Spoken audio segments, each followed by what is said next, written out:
Hey everyone, welcome back to the channel. Today we're talking about something pretty exciting and controversial. Can artificial intelligence actually replace human intelligence? Let's break it down.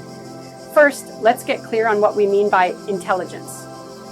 Human intelligence is not just about logical problem solving or processing data. It includes creativity, emotional understanding, critical thinking, and intuition.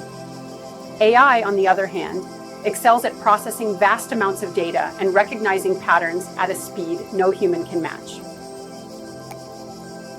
But is that really enough to replace human intelligence?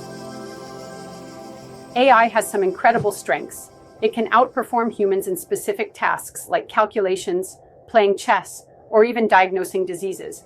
But here's the thing, AI is task-specific. It can't think outside the box, it doesn't have emotions, and it lacks the ability to make decisions that require empathy or moral judgment.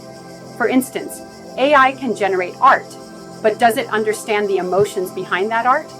Can it create something entirely new, or is it just combining existing patterns in novel ways? So, will AI replace human intelligence? Not really. What's more likely is that AI will complement human intelligence. Think about it. AI handles the repetitive, data-heavy tasks, freeing up humans to focus on creativity, innovation, and emotional intelligence, the things that machines can't replicate. AI can enhance our capabilities, but it's not a replacement. It's a tool that, when used wisely, can help humans reach new heights.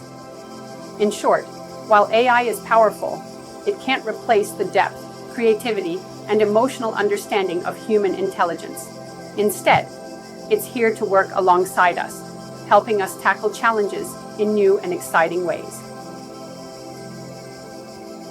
What's your take on this? Drop your thoughts in the comments. Thanks for watching. And if you enjoyed this discussion, be sure to like, subscribe, and hit that bell icon for more on artificial intelligence.